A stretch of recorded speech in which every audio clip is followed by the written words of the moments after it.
नमस्कार दोस्तों, मेरा नाम है रजत शर्मा और आप सभी का स्वागत है एमपीपीएससी स्टडी आईक्यू प्लेटफॉर्म पर। आप सभी को पता है कि 15 अगस्त को प्रतिवर्ष हम अपना स्वाधीनता दिवस या स्वतंत्रता दिवस के रूप में मनाते हैं। हालांकि इस आज़ादी को प्राप्त करने के क्रम में हमें लंबे संघर्षों का सामना करना पड़ा। भारत का व्यापक स्तर पर आर्थिक दोहन का भी काम किया गया और इसके साथ साथ आपको ये देखने को मिलेगा कि हमारे जो पूर्वज थे या हमारे जो पुरखे थे, उन सभी लोगों ने जो आज़ादी दिलाने में एक महत्वपूर्ण भूमिका अदा की, जिसमें क्रांतिकारी जो भी लोग हैं उन लोगों ने, राष्ट्रवादी जो भी नेता हमें देखने को मिलेंगे, या जो दूसरे लोग जो आंदोलन के माध्यम से या सत्याग्रह के माध्यम से, कुछ लोग पत्रिकाओं के माध्यम से इस पूरे राष्ट्रीय आंदोलन में अपने तरीके से योगदान दे रहे थे। तो भारत की स्वतंत्रता एक समूचे, या हम ये कह सकते हैं कि सभी लोगों के समन्वित प्रयासों का परिणाम है। किसी खास वर्ग के परिणाम नहीं है या किसी खास वर्ग के प्रयासों का परिणाम नहीं है भारतीय स्वतंत्रता। भारतीय स्वतंत्रता में भारत के प्रत्येक व्यक्ति, प्रत्येक वर्ग, या चाहे वो बौद्धिक वर्ग हो, चाहे वो श्रमिक वर्ग हो, चाहे किसान हो, चाहे वो सिपाही वर्ग हो, हर एक की हमें भूमिका देखने को मिलती है।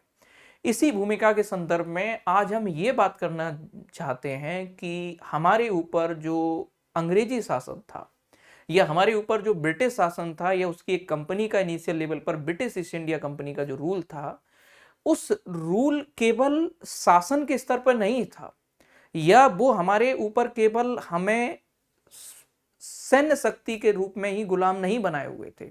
उन लोगों के द्वारा या ब्रिटिशर्स के द्वारा भारत का व्यापक स्तर पर आर्थिक दोहन भी किया गया।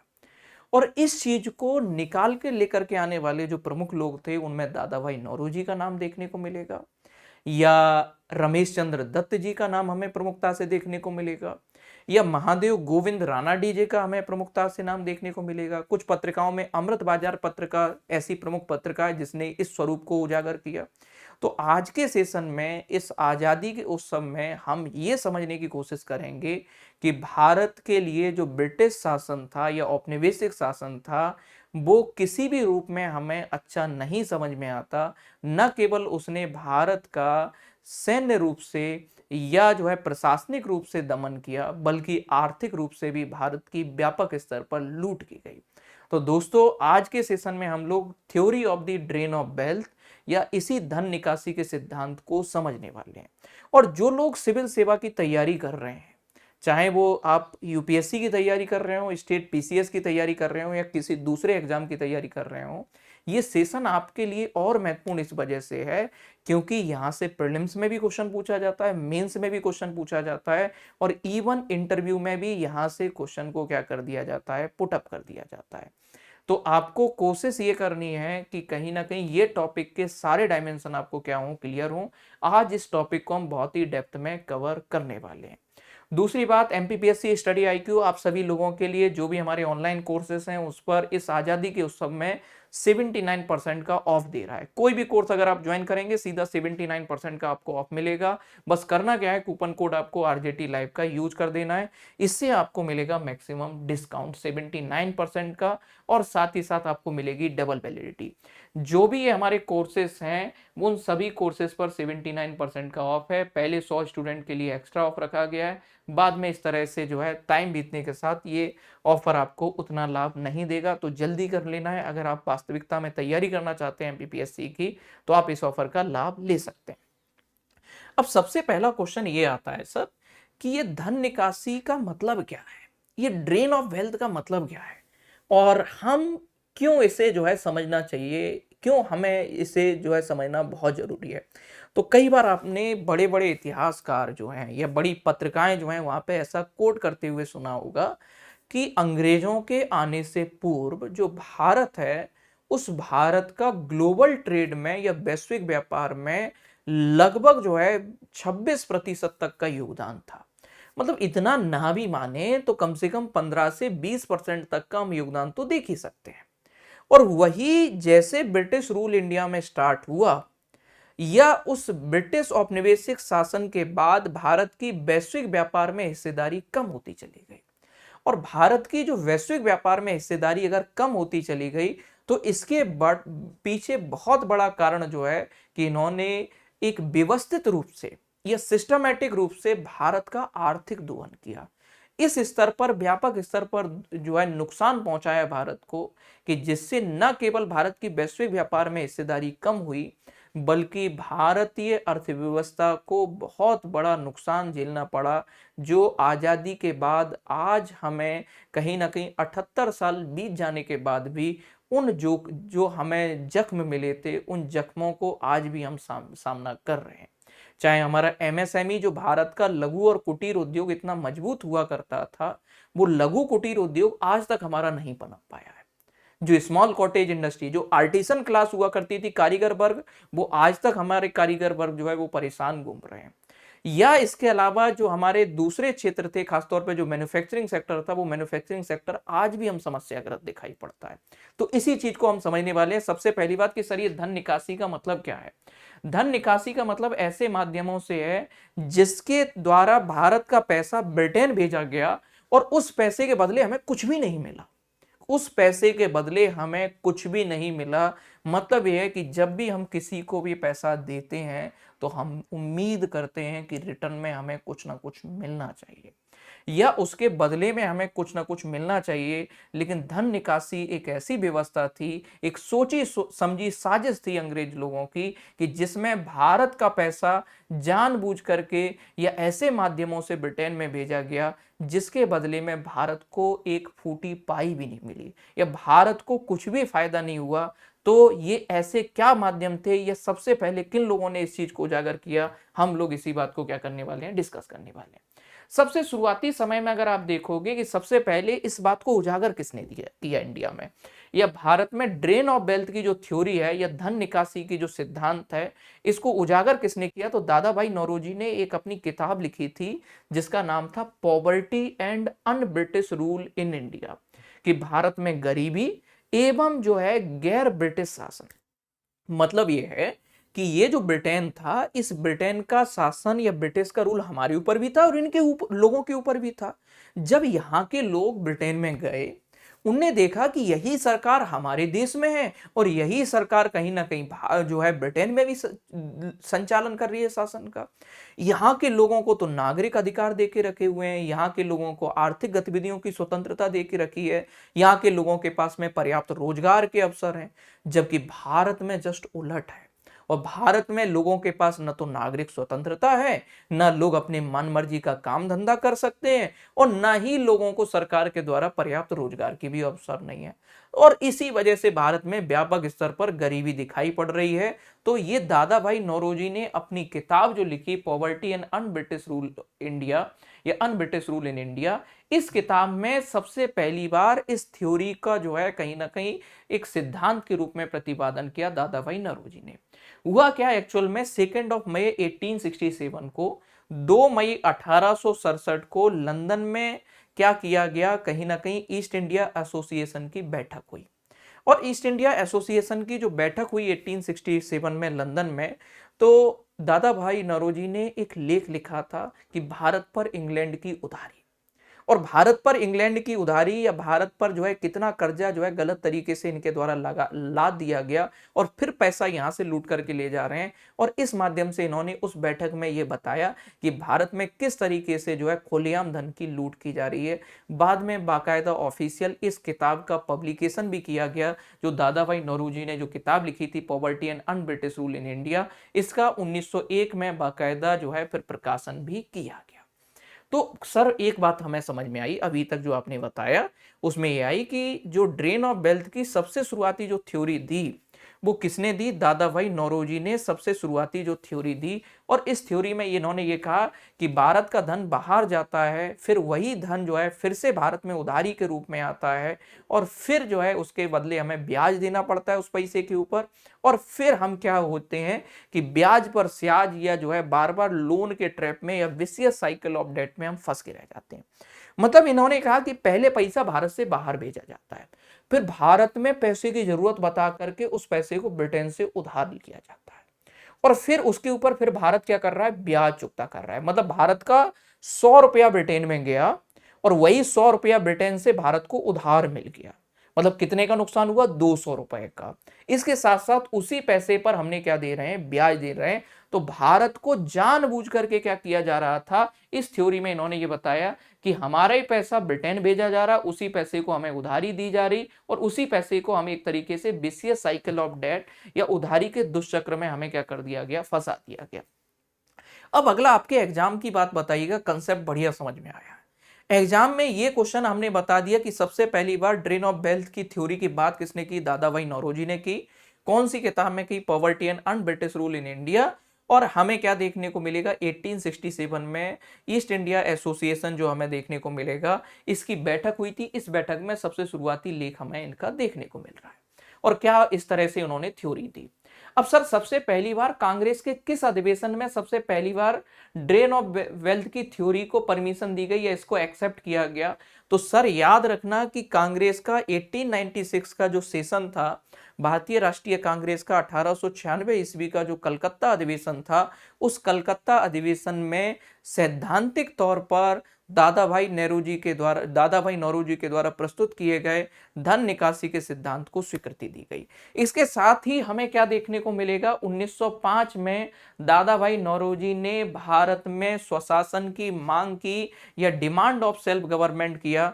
तो इसी बेसिस पर 1905 में दादा भाई नौरोजी के द्वारा सुशासन की मांग की गई, जिसे आगे चल करके बाल गंगाधर तिलक ने भी मेन डिमांड के रूप में क्या किया था? शामिल किया था। और आपको याद हो 1915 का होम रूल लीग मूवमेंट जो है बाल गंगाधर तिलक और एनी बेसेंट ने आगे चल करके चलाया था। ये बात भी आपने क्या करके रखी है? पढ़ के रखी है। ठीक है सर, बहुत बढ़िया, मजा आया। इतने में कोई दिक्कत नहीं है कि धन निकासी क्या होती है। सबसे शुरुआती आइडिया कौन दे रहा है इसके बारे में? दादा भाई नौरोजी दे रहे हैं, ये बात भी समझ लिए। तो सर अब थोड़ा सा दादा भाई नौरोजी ने ड्रेन ऑफ वेल्थ के साथ साथ एक और थ्योरी दी है, वो है मोरल ड्रेन की थ्योरी, नैतिक निकास का सिद्धांत। धन निकासी की बात तो हमें समझ में आई। नेहरू जी ने ये कहा कि भाई ये अंग्रेज लोग जो हैं ये क्या कर रहे हैं? भारतीय लोगों को उनके देश में ही क्या कर रहे हैं? कहीं ना कहीं गलत समझ रहे हैं या गलत प्रूव कर रहे हैं, या भारत का जो भारतीयों का जो देश है, उनके देश में ही भारतीयों को ऊंचे पदों से वंचित रखा जा रहा है। यानी कि हमारा देश है, हमें ही इस देश पे शासन करने का अधिकार मिलना चाहिए। ये बाहर से आए हुए लोग हमारे ऊपर शासन कर रहे हैं और फिर भी हमें क्या कह रहे हैं? अनसिविलाइज्ड हो भाई साहब, तुम असभ्य हो। हम क्या कर रहे हैं? वाइटमैन वर्डन थ्योरी का पालन कर रहे हैं, असभ्यों को सभ्य बनाने का काम कर रहे हैं। अरे भाई साहब, इतने ही आप नैतिक आदमी हो या इतने ही मोरल हो पूरी तरह से, तो फिर दूसरे के देश में आकर के तुमने शासन की चोरी कर ली है। एक तरीके से मेहमान बन के आए थे, व्यापारी बन के आए थे, और तुम एक तरह से यहाँ पे शासक बन के बैठ गए हो। तो आप क्या करिएगा? अपनी नैतिक जिम्मेदारी आपकी ये बनती है कि यहाँ से जल्दी वापस चले जाइएगा और जो यहाँ का जो रूल है वो इंडियंस को दे दीजिएगा, या ऊंचे ऊंचे पद जो हैं उन पर इंडियंस को बिठाना चाहिए, ना कि आप बैठना चाहिए। ये कह रहे हैं कि उनके देश में ही इन विश्वास और उत्तरदायित्व के पद नहीं दिए जा रहे हैं, और इसी को नैतिक निकास की नीति कहते हैं कि इनने पैसा लेके नहीं जा रहे हैं, ये अपनी मोरलिटी को भी बेच खाए हैं भाई साहब, कि इन्होंने अपनी नैतिकता को भी क्या कर दिया है? पूरी तरह से खत्म कर दिया है। तो ड्रेन ऑफ वेल्थ के साथ साथ मोरल ड्रेन की भी बात करते हैं दादा भाई नौरोजी। अरे यार, ये तो बहुत बढ़िया बात कर रहे हैं, और बहुत बढ़िया बात कर रहे हैं। तो इनके बारे में हमें थोड़ी बहुत और जानकारी होनी चाहिए कि दादा भाई नौरोजी ने इतनी सब अच्छी बातें कही, तो इनके बारे में हमें कुछ और बातें भी पता होना चाहिए। तो सबसे पहली बात देखोगे कि दादा भाई नौरोजी को grand old man of India या ग्लैडस्टोन के नाम से भी जाना जाता है। ये बेसिकली एक पारसी परिवार में इनका क्या हुआ था? जन्म हुआ था, ये सभी को पता होगा। और दादा भाई नौरोजी का कहाँ से बिलोंग करते थे? महाराष्ट्र से ये बिलोंग करते थे। 1825 में इनका जन्म हुआ था। बाकी माता पिता के नाम पूछे नहीं जाते हैं, बस रेफरेंस के लिए क्या कर दिए? लिख दिए हैं।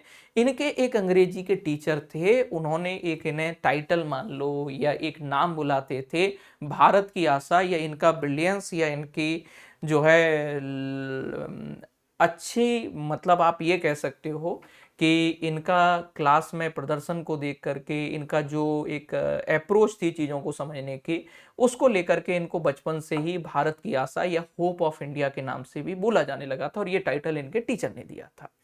इसके अलावा आपको देखोगे इनके मेन जो काम रहे या कंट्रीब्यूशन, 1852 में इन्होंने बंबई एसोसिएशन नाम की एक पहली पॉलिटिकल इंस्टीट्यूशन एस्टेब्लिश की।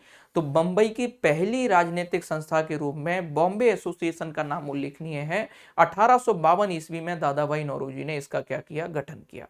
इसके अलावा जब इन्हें लंदन में रह रहे थे उस समय लंदन इंडियन सोसाइटी का एस्टेब्लिशमेंट किया या ईस्ट इंडिया एसोसिएशन की स्थापना में भी इनका हमें मेन योगदान देखने को मिलता है। इसके साथ साथ एक क्वेश्चन खूब पूछा जाता है कि पहले ऐसे भारतीय व्यक्ति का नाम बताइएगा या पहले ऐसे इंडियन का नाम बताइएगा जो कहीं ना कहीं क्या हाउस ऑफ कॉमन्स के मेंबर बने। तो ये न केवल पहले ऐसे भारतीय व्यक्ति थे बल्कि एशिया के पहले ऐसे व्यक्ति थे जिन्हें हाउस ऑफ कॉमन्स का मेंबर बनाया गया।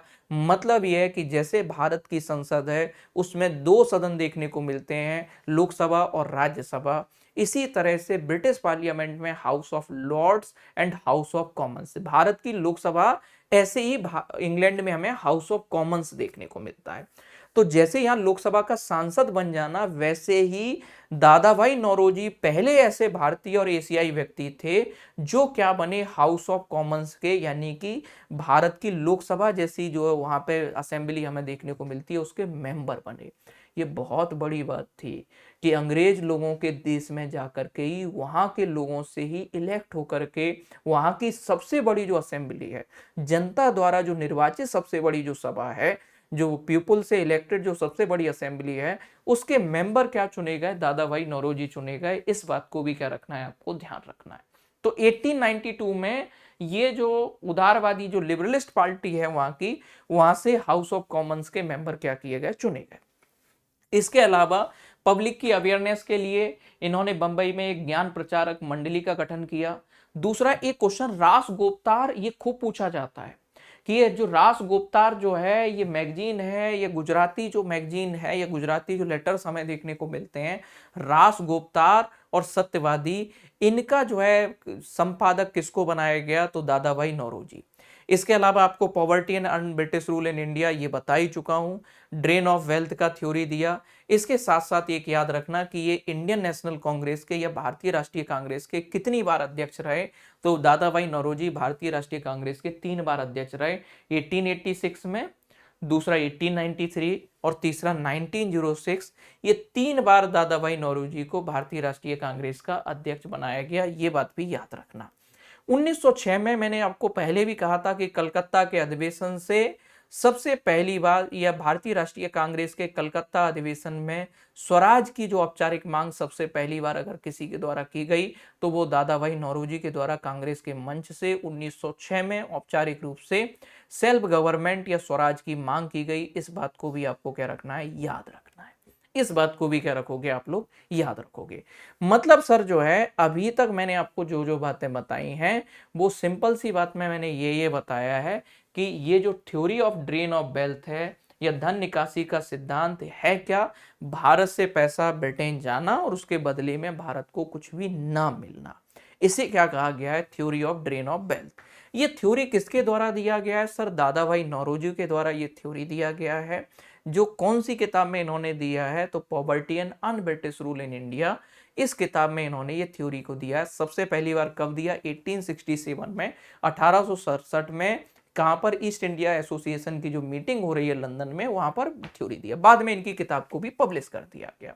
ये बात बताई इन्होंने। किस तरीके से बताया कि भारत से पैसा पहले ब्रिटेन जाता है, वहां से वही पैसा उधारी के रूप में भारत में आता है, भारत उस पर ब्याज भी देता है। इस तरह से इंडिया को जानबूझ करके इंटेंशनली क्या किया गया, विशियस साइकिल ऑफ डेट में या ऋण के दुष्चक्र में फंसाया गया। ये बात भी देखने को मिलेगा।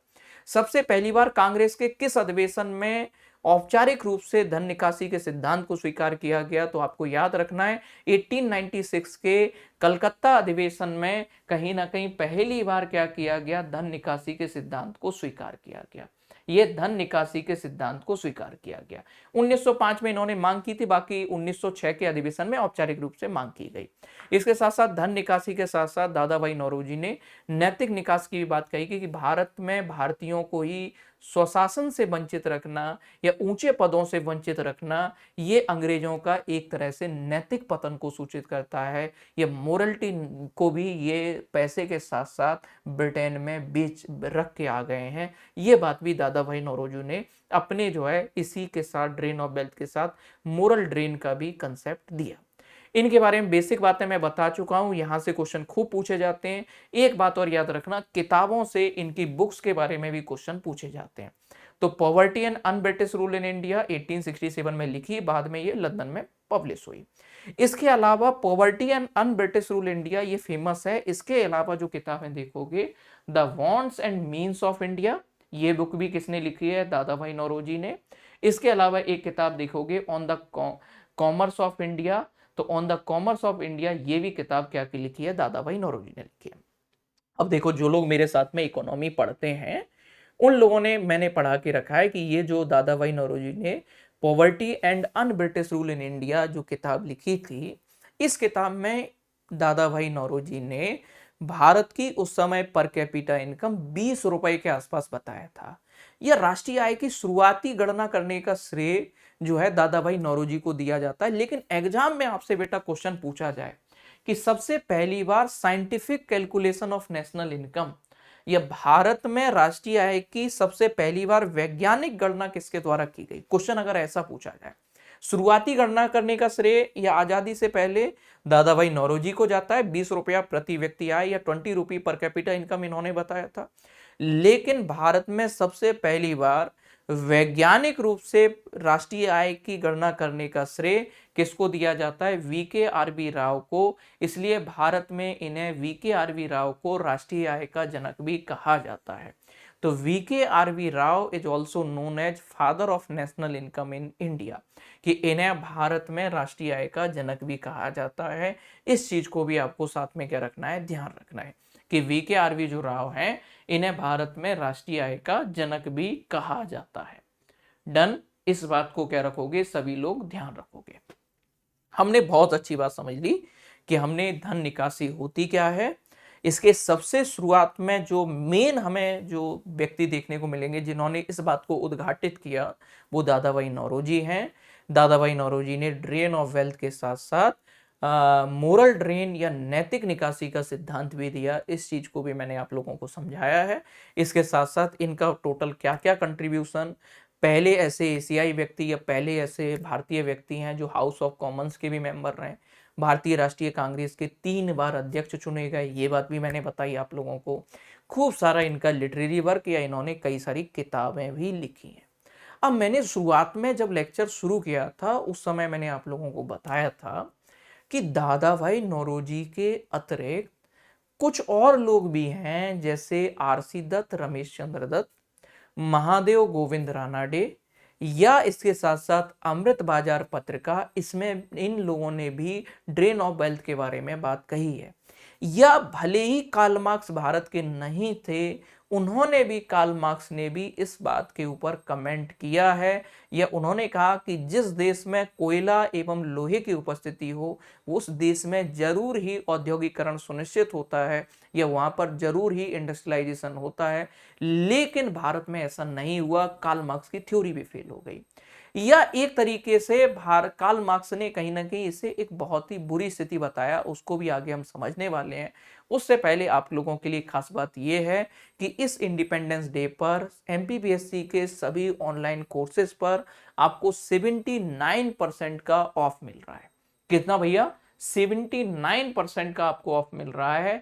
साथ साथ आपको डबल वैलिडिटी भी अवेलेबल करवाई जा रही है। डबल वैलिडिटी भी मिल रही है, चाहे आप हमारा बाइलिंगुअल कोर्स आरंभ ज्वाइन करिएगा, या हमारा हिंदी माध्यम का कोर्स अभ्युदय ज्वाइन करिएगा, या प्रॉपर इंग्लिश मीडियम का कोर्स है सृजन बैच, उसको ज्वाइन कर सकते हैं, या एक लॉन्ग टर्म कोर्स है जिसका नाम है निश्चय बैच।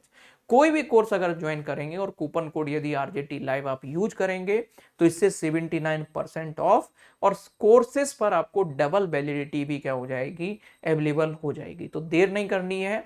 अगर आप एमपीपीएससी को लेकर के सीरियस हैं, डेडिकेटेड हैं और अपनी तैयारी को आगे बढ़ाना चाहते हैं, तो आप इसका क्या कर सकते हैं? कहीं ना कहीं बेनिफिट ले सकते हैं। इस चीज का बेनिफिट आप क्या कर सकते हैं? ले सकते हैं।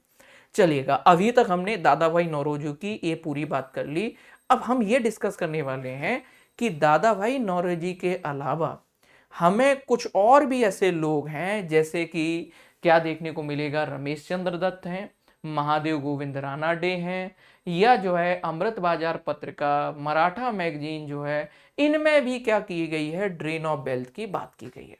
आप ध्यान से पढ़ेंगे यहां पर दादा भाई नौरोजी के अलावा इन लोगों का भी योगदान देखने को मिलता है। अमृत बाजार पत्रिका ने भी, या बाल गंगाधर तिलक की जो मराठा जो पत्रिका थी उसमें भी इस बात को उठाया गया है। अमृत बाजार पत्रिका ने तो यहां तक कहा है कि अंग्रेज ये नहीं जानते कि इस शल्य क्रिया के परिणाम स्वरूप उनका रोगी और ज्यादा दयनीय स्थिति में पहुंच गया है। मतलब अंग्रेज लोगों ने जो काम यहाँ पे सर्जरी का किया है, ड्रेन ऑफ वेल्थ का काम किया है, उससे और ज्यादा भारत को क्या हुआ है, नुकसान हुआ है। एक तरीके से खुलेआम लूट की तरह दिखाई पड़ता है। तो आरसी दत्त के बारे में जरा ध्यान से समझ लीजिएगा। इनका हम जब इंपीरियलिस्टिक पॉलिसी पढ़ते हैं या भारत में जो औपनिवेशिक नीतियां पढ़ते हैं या उपनिवेशवाद की बात करते हैं, तो उसको सबसे बढ़िया अगर किसी ने बताया है तो आरसी दत्त की एक किताब है इकोनॉमिक हिस्ट्री ऑफ इंडिया, या एक किताब हमें देखने को मिलेगी कहीं ना कहीं इंडिया टुडे। ये किताबों में इन्होंने बड़े अच्छी तरीके से उपनिवेशवाद के चरण या इकोनॉमिक हिस्ट्री ऑफ इंडिया नाम की जो किताब है आरसी दत्त की, उस किताब में आरसी दत्त ने भारत में धन निकासी के बारे में बड़े अच्छे से चर्चा की है। और इन्होंने एक स्टेटमेंट देखिएगा कि आरसी दत्त के अनुसार धन निकासी के दुष्परिणाम विदेशी आक्रमणकारियों द्वारा की गई लूट से भी अधिक घातक थे। मतलब इनका कहना यह है कि भारत में 10वीं 11वीं शताब्दी के दौरान जो अरब और तुर्क आक्रमण हुए, उनने भी भाई साहब भारत को इतना नहीं लूटा, या भारत पे जो विदेशी हमले हुए उन विदेशी आक्रमणकारियों के द्वारा भी भारत से इतनी धन की लूट नहीं की गई। जो लोग असभ्यों को सभ्य बनाने की बात करते हैं, जो लोग अनसिविलाइज्ड को सिविलाइज्ड होने की बात करते हैं, जो वाइट मेंस वर्डन थ्योरी की मोरलिटी जैसी बातें करते हैं, उन लोगों ने उससे ज्यादा क्या किया है, भारत को लूटा है। ये बात को आपको क्या रखना है, ध्यान रखना है कि इन लोगों ने व्यापक हद पर भारत की क्या मचाई है, खुलेआम लूट मचाई है। ये किसका कहना है सर? तो ऐसा कहना था आरसी दत्त का। ये हमें सीधे तौर पर क्या पड़ रहा है, दिखाई पड़ रहा है। ये आरसी दत्त के अकॉर्डिंग ये हमें सीधे तौर पर दिखाई पड़ रहा है। मतलब ये है कि हमें ये समझ में आता है सर, आप जो बातें कर रहे हैं, मतलब मैं विद एविडेंस आपके सामने बता रहा हूँ, कहाँ से क्या रेफरेंस के साथ मैं आपको बात बता रहा हूँ कि दादा भाई नौरोजी ने जो कहा और उनकी किताब में वहीं से मैंने सीधा वो कोटेशन क्या है, स्लाइड पे लगाया हुआ था। दूसरी बात, मैंने जो कोटेशन में आपको बात बताई कि आरसी दत्त कह रहे हैं कि इतना विदेशी आक्रमणकारियों ने भारत को नहीं लूटा है जितना इन ब्रिटिश जो औपनिवेशिक नीतियां हैं या ब्रिटिश जो इंपीरियलिस्टिक पॉलिसीज हैं, इनके द्वारा भारत की खुलेआम क्या की गई है, लूट की गई है। तो इस चीज को मैंने आपको क्या किया है, समझाने की कोशिश की है। अब आगे देखिएगा कि 1813 का जो चार्टर है, यहां से खुली लूट माना जाता है। 1813 का जो चार्टर अधिनियम था, यहां से जो है इंडियन जो वेल्थ का बहुत तेजी से ड्रेन होना क्या हो गया, शुरू हो गया। यह खुले तौर पर जो है एक तरह से जो है खुली लूट के तौर पर शुरुआत हमें दिखाई पड़ती है। ये कार्ल मार्क्स ने भी इस थ्योरी के बेसिस पर या इस पूरे सिस्टम को कार्ल मार्क्स ने ब्लीडिंग प्रोसेस कहा है। एक तरीके से कार्ल मार्क्स ने इस पूरे जो धन निकासी की जो प्रक्रिया है, इसके लिए क्या टर्म यूज किया है, ये टर्म ध्यान रख लेना, एग्जाम में सीधा सीधा पूछा जाता है कि भारत में होने वाली धन निकासी की प्रक्रिया को कार्ल मार्क्स के द्वारा क्या कहा गया है। तो भारत में धन निकासी की होने वाली जो प्रक्रिया है उसको कार्ल मार्क्स के द्वारा ब्लीडिंग प्रोसेस का नाम दिया गया है। या एक तरीके से जिस तरह से हमारे शरीर में कोई घाव हो जाता है, उससे खून रिश्ता रहता है और वो कभी बंद ना होने वाला, ऐसा ही कहीं ना कहीं क्या कहा गया है, कार्ल मार्क्स के द्वारा कहा गया कि ये ऐसा रिश्ता हुआ घाव है जिससे खून निकलना कभी बंद ही नहीं हो रहा है। एक तरह से इसे ब्लीडिंग प्रोसेस का क्या किया है, नाम दिया है कार्ल मार्क्स के द्वारा। ये बात भी याद रखना। और भारत में धन निकासी और ज्यादा तेजी कब से हमें आनी देखने को मिलेगी, तो 1813 का जो एक्ट है वहां से देखने को मिलेगी। इसके अलावा मैंने आपको शुरुआत में बताया था कि महादेव गोविंद रानाडे जी ने भी ड्रेन ऑफ वेल्थ के बारे में काफी कुछ डिस्कस किया है। इन्होंने कहा कि मान लो 100 रुपया भारत में क्या है, एक साल में नेशनल इनकम जनरेट होती है। या भारत में पूरे साल भर में 100 रुपया कमाया जाता है, इसका 1/3 मतलब 33 रुपया या 33 से 35 रुपया डायरेक्टली और इनडायरेक्टली इंडिया से बाहर चला जाता है। मतलब ये समझिएगा सीधा सीधा कि एक तरीके से इंडियंस के पैसे से ब्रिटिश रूल या ब्रिटिश एम्पायर सस्टेन कर रहा था। इन्होंने कहा कि 1/3 जो पैसा है वो डायरेक्टली और इनडायरेक्टली आउट ऑफ इंडिया या भारत से बाहर जा रहा है। तो इन्होंने कहा कि जो कैपिटल हैं और जो रिसोर्सेस हैं ये पूरी तरह से इंडियंस के फेवर में होने चाहिए थे, जो भी पूंजी हैं, जो भी संसाधन हैं, लेकिन 1/3 कैपिटल और रिसोर्सेस इंडिया से बाहर कर दिए जा रहे हैं पर ईयर के बेसिस पर। ऐसी कौन बात करते हुए दिखाई पड़ रहे हैं? तो सर ऐसी हमें बात करते हुए देखने को मिल रहे हैं महादेव गोविंद रानाडे। ये भी सीधे तौर पे कह रहे हैं कि देखो भाई साहब, जो 1/3 कैपिटल और रिसोर्सेस इंडिया के काम में आना चाहिए, जो इंडिया के लिए यूज होना चाहिए, वो पैसा कहाँ जा रहा है? ब्रिटेन में होने वाला जो इंडस्ट्रियल रिवॉल्यूशन है या ब्रिटेन में होने वाली जो औद्योगिक क्रांति है, उस औद्योगिक क्रांति को सफल बनाने के लिए भारत की पूंजी, भारत के संसाधन, उनका क्या किया जा रहा है? उपयोग किया जा रहा है। तो भले ही ये लोग 18th सेंचुरी में ये कहते रहे, 19th सेंचुरी में, कि हमने इंडस्ट्रियलाइजेशन से पूरी दुनिया को काफी कुछ दिया है, लेकिन आपने देने के सिवा भारत को लूटने का काम किया है या भारत से पैसा निकालने का काम किया है। ये सीधा सीधा जो है हमें महादेव गोविंद रानाडे दिखाई पड़ रहे हैं। अच्छा सर, ये बात तो बहुत बढ़िया समझ में आई कि ड्रेन ऑफ वेल्थ है क्या चीज या धन निकासी की बात है क्या, ये बात तो हमें बड़े अच्छे तरीके से क्या हो गई है, समझ में आ गई है। लेकिन सर थोड़ा सा आप ये समझिएगा कि अभी तक जो बहुत सारी बातें दिमाग में घूमने लगी हैं कि पहले कि धन निकासी, पैसा जा रहा है इंडिया से बाहर, लेकिन बदले में इंडिया को कुछ भी नहीं मिल रहा है। दादा भाई नौरोजी की आपने पूरी सब कुछ बात बता दी। फिर एक व्यक्ति और निकल के आ गए जिनका नाम था रमेश चंद्र दत्त। इन्होंने इकोनॉमिक हिस्ट्री ऑफ इंडिया ये किताब लिखी और इस किताब में बता दिया कि किस तरह से विदेशी आक्रमणकारियों ने जितना पैसा भारत का नहीं लूटा, उससे ज्यादा तो अंग्रेज लोग लूट के लेके चले गए। इसके बाद आपने बता दिया महादेव गोविंद रानाडे, और महादेव गोविंद रानाडे भी क्या कर रहे हैं? ड्रेन ऑफ वेल्थ की बात कर रहे हैं और ये कह रहे हैं कि मान लो भारत की 100 रुपया की पूंजी है या एक साल में हम 100 रुपया पूंजी कमा रहे हैं, तो उसमें से 1/3 सीधा जो है डायरेक्टली और इनडायरेक्टली आउट ऑफ इंडिया और सीधा ब्रिटेन में चला जा रहा है। इसके अलावा सर आपने अमृत बाजार पत्रिका की बात की। इसके साथ साथ आपने जो है कहीं ना कहीं मराठा जो पत्र था बाल गंगाधर तिलक जी का, उस मराठा पत्र में भी कहीं ना कहीं हमें ऐसी बात देखने को मिलती है। अगर एक आध और कोई नाम याद रखना हो कि जिन्होंने धन निकासी के बारे में बात की, तो वो गोपाल कृष्ण गोखले का भी नाम आप क्या रख सकते हो? याद रख सकते हो। आप किसका नाम याद रख सकते हो? गोपाल कृष्ण गोखले जी का भी नाम याद रख सकते हो। अब इसका मतलब ये समझ में आया सर हमें कि इतनी जो भी डिस्कशन हो गया है, इस बात से हम अनुमान ये लगा पा रहे हैं कि अगर एग्जाम में हमसे पूछा जाएगा कि धन निकासी के बारे में कौन कौन से लोगों ने, या इससे ड्रेन ऑफ वेल्थ से रिलेटेड हमें लिटरेचर या इससे रिलेटेड टेक्स्ट हमें क्या दिखाई पड़ता है, तो हमें किताबें poverty and earn British rule in India. दूसरा हमें क्या देखोगे? आरसी दत्त की इकोनॉमिक हिस्ट्री ऑफ इंडिया, उस किताब का नाम आप क्या रखोगे? याद रखोगे। अमृत बाजार पत्रिका में भी हमें देखने को मिलता है। मराठा जो मैगजीन है उसमें भी हमें देखने को मिलता है, उसका भी नाम क्या रखोगे? आप याद रखोगे।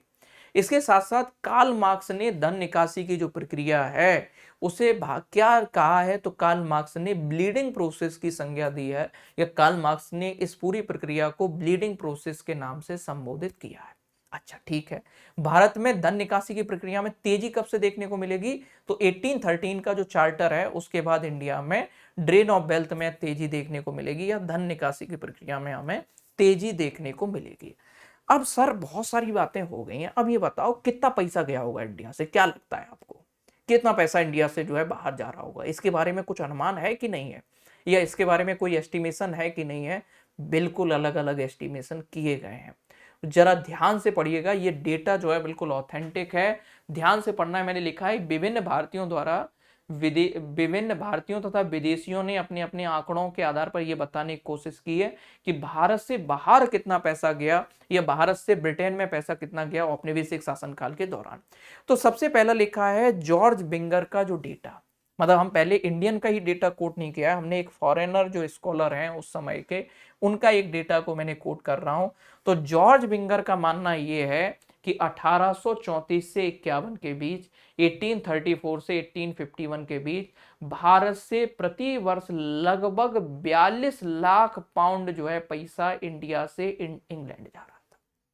मतलब आज जो देखोगे कि उस समय 42 लाख पाउंड जो है, आज समझिएगा कि हमें बिलियन में दिखाई पड़ेगा ये पैसा, कि उस समय हमें क्या देखने को मिल रहा है। तो कितना पैसा भारत से बाहर जा रहा है, तो सर जो है 42 लैक्स जो पाउंड है वो प्रति वर्ष 18 से 34 से 51 में इतना पैसा भारत में भेजा, भारत से बाहर इंग्लैंड में भेजा गया। और ये किसने ऐसी बात कही है, तो ये जॉर्ज बिंगर ने ऐसा डेटा दिया है। इसके अलावा डिग्वी का डेटा बहुत कोट किया जाता है। डिग्वी का इन्होंने कहा कि अगर 1757 1757 में जब प्लासी का युद्ध हुआ, उस प्लासी के युद्ध के बाद भारत में लूट शुरू हो गई। बंगाल की लूट ही भारत की लूट है आगे चल करके। और ये 1757 ईस्वी में जब डिग्वी ने कहा कि 1757 से लेकर के 1815 ईस्वी तक, यानी कि 1715 से लेकर के 1815 तक भारत से लगभग जो है 10 करोड़ पाउंड जो है पैसा या जो इतना करेंसी बाहर भेजा गया, इतना पूंजी को भारत से बाहर भेजा गया। ये किसने कोट किया है, तो कहीं ना कहीं ये जॉन डिग्वी के द्वारा ऐसा कोट किया गया है। इसके अलावा आरसी दत्त ने इकोनॉमिक हिस्ट्री ऑफ इंडिया, या जो रमेश चंद्र दत्त हैं, उन्होंने अपनी किताब में कितना अनुमान लगाया, तो आरसी दत्त के अनुसार 1883 से 1892 के बीच में, 1893 से 1892 के बीच में लगभग जो है 359 करोड़ रुपए, 359 करोड़ रुपए जो है भारत से बाहर ब्रिटेन को भेजा गया। इसके साथ साथ एक दूसरा एक अनुमान भी है कि 1860 से 1900 के बीच में लगभग 40 करोड़ रुपया पर ईयर के बेसिस पर, यानी कि हमें क्या देखने को मिलेगा कि ये 40 वर्षों में लगभग 1600 करोड़ रुपया क्या किया गया, कहीं ना कहीं भारत से बाहर भेजा गया। इस बात का मतलब ये है कि ये कोई छोटे मोटे आंकड़े नहीं है। ये जो भी डेटा मैं आपको बता रहा हूं कि ये कोई छोटा मोटा आंकड़ा नहीं है। मतलब इन आंकड़ों के बेसिस पर हम ये तो नहीं तय कर सकते कि कितना पैसा भेजा गया। ये मतलब क्योंकि हर किसी ने एक अलग अलग टाइम फ्रेम के हिसाब से यहाँ पे डेटा दिया है, लेकिन इतना अनुमान तो जरूर लगा सकते हैं कि जो बात जो हमारे पुरखे कह रहे थे, या जो लोग दादा भाई नौरोजी जो धन निकासी की बात कह रहे थे, या जो आरसी दत्त भाई साहब जो कह रहे हैं, या महादेव गोविंद रानाडे जो कह रहे हैं, या जो अमृत बाजार पत्रिका में जो मुद्दा उठाए गए थे, जो भारतीय राष्ट्रीय कांग्रेस के अलग अलग अधिवेशनों में जो मुद्दे उठाए जा रहे थे, ये कहीं ना कहीं इस बात में एक बड़ी सच्चाई थी। और ये जो बड़े बड़े आंकड़े अलग अलग समय काल के हमें ये सूचित करते हैं कि भारत में व्यापक स्तर पर धन की लूट की गई। जो पैसा भारत के राष्ट्रीय विकास में योगदान दे सकता था, जो पैसा आम भारतीयों की जिंदगी में सुधार को ला सकता था, जिस पैसे के द्वारा आम भारतीय जनजीवन की बेहतरी को सुनिश्चित किया जा सकता था, भारत में उद्योगों का विकास सुनिश्चित किया जा सकता था, भारत में कृषि क्षेत्र को बढ़ावा मिल सकता था, उस पैसे से ब्रिटेन में औद्योगिक क्रांति संपन्न हुई। उस पैसे से ब्रिटेन में अवसंरचना का विकास हुआ। उस पैसे से ब्रिटेन के लोगों का या ब्रिटेन के नागरिकों का बेहतर जीवन हुआ। उस पैसे से अंग्रेजी सरकारों ने युद्ध का संचालन किया। उस पैसे से कहीं ना कहीं जो है अंग्रेजी सरकार ने अपने विस्तारवादी स्वरूप को या विस्तारवादी सोच को जो है परिणत किया, और नए नए उपनिवेशों की बसाहट में इस पैसे का इस्तेमाल किया गया।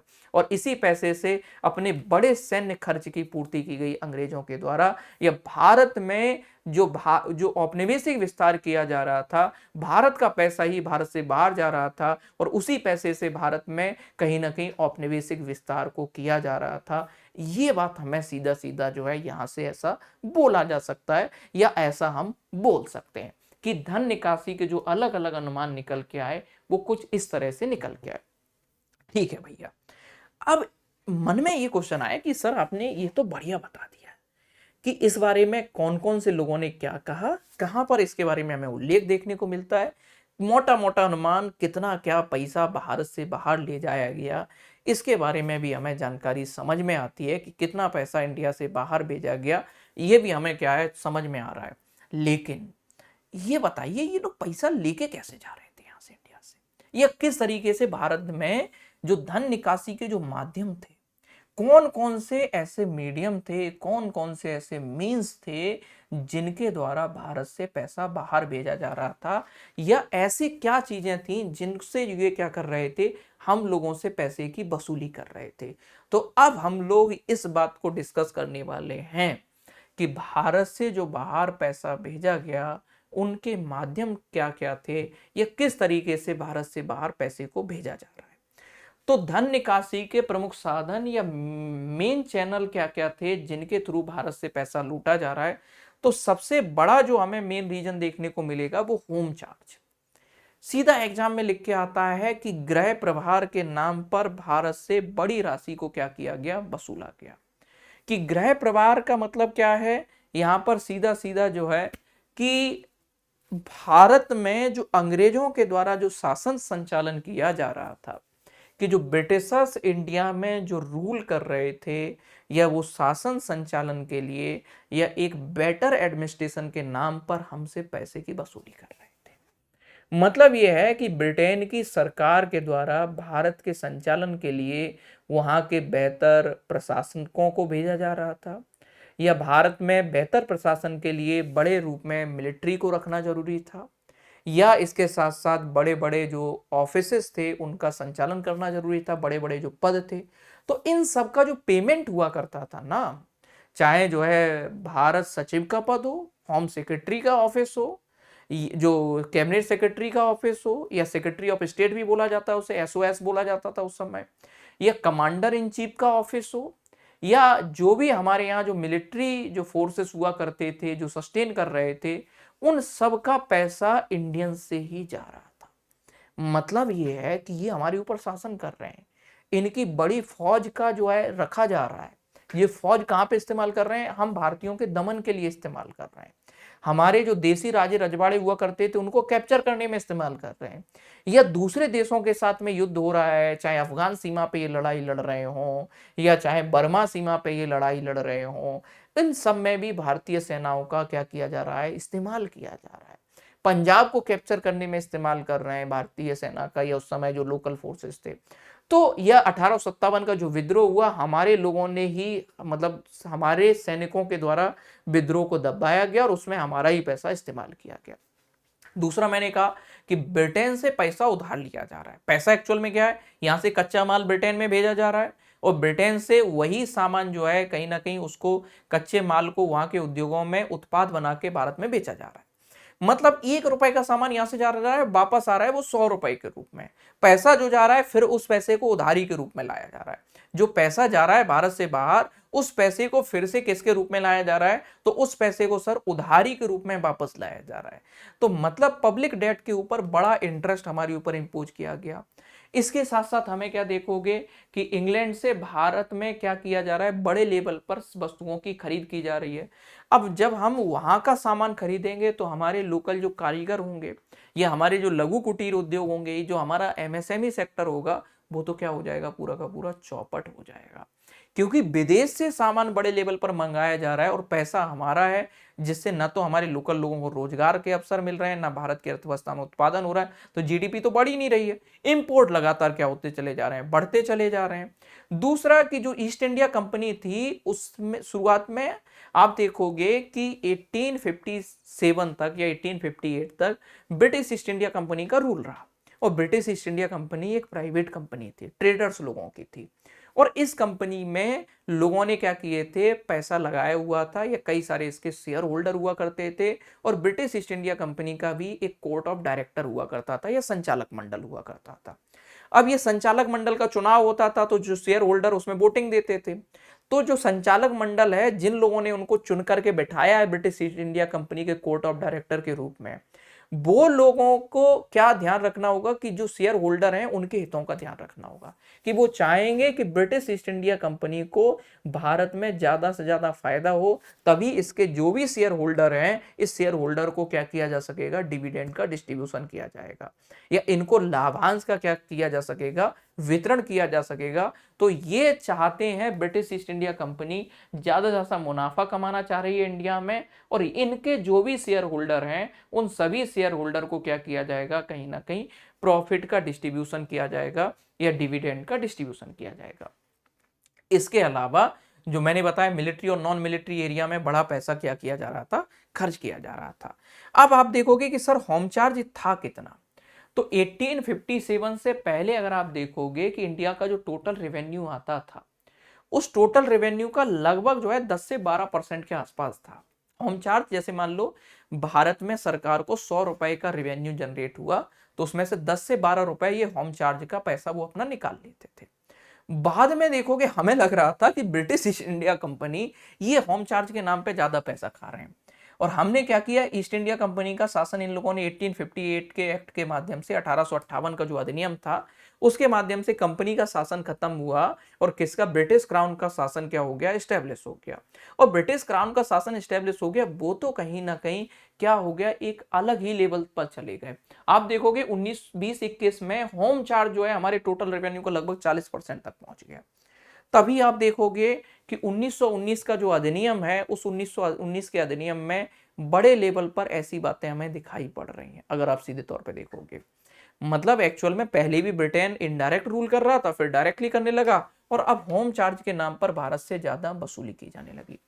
दूसरी तरफ क्या किया जा रहा है, तो दूसरी तरफ आप देखोगे कि भारत में जब उपनिवेशवाद के आप चरण पढ़ोगे, या भारत में जो कॉलोनियलिज्म के जो स्टेजेस पढ़ोगे, तो उपनिवेशवाद का जो तीसरा चरण है जिसे पूंजीवादी चरण के नाम से जाना जाता है, क्या देखने को मिलेगा, 1857 के बाद अंग्रेज लोगों ने भारत में कुछ अलग क्षेत्रों में निवेश करना शुरू कर दिया। अलग क्षेत्रों में जो है निवेश करना कैसे, यहां से पैसा बहुत सारा कमा लिया था इन लोगों ने, डायरेक्ट जो है प्लंडरिंग हुई, डायरेक्ट लूट हुई, प्रत्यक्ष लूट हुई। उसके बाद इन लोगों ने बैंकों में पैसा लगाना शुरू किया। उसके बाद इन्होंने चाय के बागानों में पैसा लगाना शुरू किया, कॉफी के बागानों में पैसा लगाना शुरू किया, कि मतलब ये लोग ये चाहते थे कि अब हमने खूब सारा यहां से वेल्थ को जनरेट कर लिया, खूब सारा पैसे को इकट्ठा कर लिया, अब ये पैसा ही हमें क्या बनाता रहे, पैसा बनाता रहे। तो भारत में इन्होंने क्या किया, बड़े लेवल पर पूंजी में क्या किया, निवेश किया, और उस पूंजी से पैसा कमाया। दूसरा, जब डलहौजी के समय या इस फेज में 1850 के दशक में देखोगे भारत में जो रेलवे का विकास हुआ, उस रेलवे के विकास में क्या किया गया, विदेशी जो मतलब ब्रिटेन के जो लोग थे उन लोगों से निवेश करवाया गया, कि देखो भाई साहब, इंडिया में तुम लोग इन्वेस्ट करोगे तो तुम्हें निवेश पर, जो इन्वेस्टमेंट पर रिटर्न की गारंटी देते हैं 5 गुना। कहीं ना कहीं जो भी तुम 1 रुपया लगाओगे मान लीजिएगा, तो 5 गुना हम आपको वापस कर पाएंगे। अब सोचिएगा कि एक तरीके से रेलवे के विकास को भी इन्होंने एक लूट का माध्यम बना लिया। और लूट का माध्यम कैसे बना लिया, कि कहीं ना कहीं भारत में जो रेलवे लाइन बिछाई जा रही है, उसमें जिन लोगों ने पैसा लगाया है, विदेशी लोगों ने, उस पैसे का उन्हें बाकायदा गारंटेड जो है इंटरेस्ट दिया गया, और बोला गया इतने गुना हम आपको उसको आप क्या करेंगे, वापस करेंगे। ये बात देखोगे। इसके अलावा ब्रिटिश ईस्ट इंडिया कंपनी का रूल खत्म हो गया था, आपको देखने को मिलेगा। या जैसे मैंने 1813 के जो चार्टर का जो मैंने कोट किया, उसमें बोला गया कि ब्रिटिश ईस्ट इंडिया कंपनी का जो व्यापारिक एकाधिकार था, उस ब्रिटिश ईस्ट इंडिया कंपनी की ट्रेड मोनोपोली को खत्म कर दिया था। या व्यापारिक एकाधिकार को जो है हमें क्या देखने को मिलेगा, खत्म करने की बात कह दी गई। तो जब ब्रिटिश ईस्ट इंडिया कंपनी पहले, तब तक अकेली British east India company Bharat के साथ व्यापार कर सकती थी, अब दूसरी कंपनियों के साथ को भी रास्ता मिल गया ब्रिटेन की। तो अब ब्रिटिश ईस्ट इंडिया कंपनी के तर्ज पर दूसरी कंपनियां भी आकर के भारत में व्यापार करके पैसा कमाने लगे। और 1857 के बाद तो हमें क्या देखने को मिलेगा, कि जो सीधा सीधा अंग्रेजी शासन भी इस लूट में सीधे तौर पर क्या हो गया, शामिल हो गया।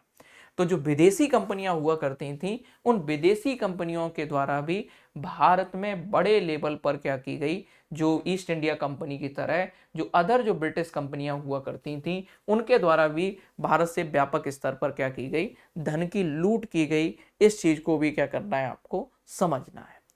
आई होप ये बात आपको क्या हुई होगी, यहां तक क्लियर होगी कि कहीं ना कहीं इंडिया से किस तरीके से ये काम किया जा रहा है। अब इंडिया को नुकसान क्या हुआ इस बात का कि सर इंडिया में इतने बड़े लेवल पर पैसे की लूट की गई, तो इंडिया को इससे नुकसान क्या हुआ, इसकी बात भी बताइएगा कि ड्रेन ऑफ वेल्थ से या धन की निकासी से भारत को नुकसान क्या हुआ। इस बात के बारे में भी जरा क्या करिएगा, डिस्कस करिएगा। तो इंडिया को जो है कंसिक्वेंसेस क्या क्या उठाने पड़े, तो बहुत ही मतलब गंभीर परिणाम हुए।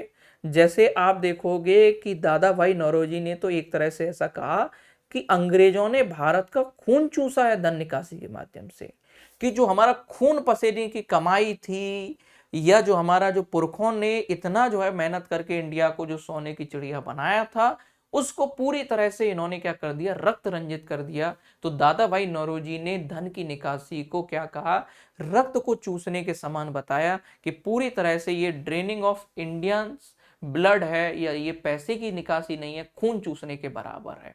ये किसने कहा, दादा भाई नौरोजी ने। हमें क्या देखने को मिला कि जो पैसा इंडिया के काम आना चाहिए था, वो पैसा कहां चला गया, ब्रिटेन चला गया। तो इंडिया में एक्युमुलेशन ऑफ वेल्थ नहीं हो सका। हम जो है परंपरागत रूप से भारत में जब भी हम गरीबी के कारण पढ़ते हैं, उस गरीबी के कारण में हम औपनिवेशिक शासन को या जो इंपीरियलिस्टिक रूल है या कॉलोनियल रूल को हम एक मेन रीजन मानते हैं। क्योंकि परंपरागत रूप से जब हमारे पास में दुनिया पैसा कमा रही थी, औद्योगिक क्रांति कर रही थी, उस समय इंडियंस भी वेल्दी हो सकते थे, लेकिन भारतीयों का क्या किया गया, खून चूसा गया। भारतीयों के जो हमें क्या देखने को, इंडस्ट्री डेवलप हो सकते थे, वो भी औद्योगिकरण हो गया। लघु कुटीर उद्योगों का पतन कर दिया गया। बड़ा जो हमारे पास में एमएसएमई सेक्टर हुआ करता था, ये कारीगर वर्ग हुआ करता था, वो पूरा खत्म कर दिया गया। इसके अलावा जो कृषि हुआ करती थी, वो पूरी तरह से खेती को कमर्शियलाइज कर दिया, और कमर्शियलाइज करने से जो बेनिफिट इंडियंस को मिलना चाहिए था, वो बेनिफिट ना मिल करके जो लैंड रेवेन्यू सिस्टम था, ये भू राजस्व की नीतियों के माध्यम से उसका पूरा बेनिफिट ब्रिटिश लोगों के द्वारा कमा लिया गया, जमींदारों के माध्यम से। या इसके अलावा हमें क्या देखने को मिलेगा कि जो रेलवे का विकास किया गया, वो रेलवे के विकास से भारत में कहीं ना कहीं उद्योगों को बढ़ावा मिलना था, बाजारों का एकीकरण होना था। वो रेलवे के विकास ने भारत के कच्चे के माल को ब्रिटेन पहुंचाना शुरू किया, और वही कच्चा माल जब फाइनल उत्पाद के रूप में भारत में आया, तो भारत के बाजारों बाजारों तक ब्रिटेन के उत्पादों की पहुंच बनाई गई। इससे भारत का कच्चा माल ब्रिटेन चला गया, संसाधन, और ब्रिटेन से जो उत्पाद आया उससे पैसा भी भारत से क्या हो गया, बाहर चला गया। तो एक तो पूंजी के संचय नहीं हो सका भारत में, दूसरा लोगों का जीवन स्तर लगातार गिरता चला गया, गरीबी की जो है वो गरीबी बढ़ती चली गई। साथ साथ जो है इंडिया का जो इकोनॉमिक डेवलपमेंट हो सकता था, या भारत में जो आर्थिक विकास सुनिश्चित किया जा सकता था, वो आर्थिक विकास में भी बाधा उत्पन्न हुई। या इंडिया के जो रिसोर्सेस हैं, उन रिसोर्सेस का यूज ब्रिटेन के डेवलपमेंट के लिए किया गया, या ब्रिटेन के विकास के लिए उन संसाधनों का प्रयोग किया गया, और भारत में अकाल, भुखमरी, गरीबी, ऐसी चीजों की गंभीरता जो है लगातार बनी रही। एक तरीके से धन की निकासी, जो प्रत्यक्ष तौर पे जो अत्याचार जो किए जा रहे थे अंग्रेजों के द्वारा, ये अंग्रेजों की जो बंदूक और अंग्रेजों की लाठी से जो दमन किया जा रहा था, उससे ज्यादा मौन दमन के रूप में हमें आर्थिक दोहन देखने को मिलता है, या धन निकासी देखने को मिलती है। क्योंकि वो दर्द तो उसी समय हो रहा था, बंदूक का, लाठी का, लेकिन धन निकासी का दर्द हम और आप आज तक सहते चले जा रहे हैं। कि इस दर्द को हम आज तक सहते चले जा रहे हैं। आज जो हम विकसित भारत की बात करते हैं, या 2047 तक विकसित भारत की बात करते हैं, शायद अगर भारत की ऐसी धन निकासी नहीं की गई होती, तो हम 1990 से पहले ही विकसित अवस्था में पहुंच सकते थे। या ऐसा भी कहा जा सकता है कि जो हमें आजादी के बाद हम विरासत में जो विपन्नता मिली, वो विरासत में मिली हुई विपन्नता आज तक भारत को कहीं ना कहीं विपरीत परिस्थितियों से जकड़े हुए, और ये विपरीत परिस्थितियां भारत के आर्थिक विकास में एक बड़ी रोड़ा बनी हुई हैं। अगर आज भारत आर्थिक रूप से संपन्न होता या आगे हो जाएगा, तो ऐसी जो बहुराष्ट्रीय ताकतें हैं या जो पश्चिमी दुनिया की ताकतें हैं या जो नव उपनिवेशवादी जो ताकतें हैं, वो भारत को आगे बढ़ने से नहीं रोक सकती हैं। तो हमें क्या करना चाहिए? मतलब इस आज़ादी के उत्सव में हमें क्या सीख लेनी चाहिए? हमें सीख ये लेनी चाहिए कि स्वाधीनता जो है या स्वतंत्रता, वो सबसे महँगी चीज़ों में से एक है। हम भले ही इसे जो है बड़ा आसान समझें या आज हमें उसका महत्व नहीं समझ में आता, लेकिन ऐसी घटनाएँ जब हम पढ़ते हैं, ऐसी चीज़ जब हम इतिहास के जब हम फेजेज़ को देखते हैं कि इतने बड़े कालक्रम में हमारे जो आज जो हम जीवन स्तर की कोशिश करते हैं, हम चाहते हैं कि हमारे जीवन में सारा सुख हो, आर्थिक संपन्नता हो, देश भी आगे बढ़े।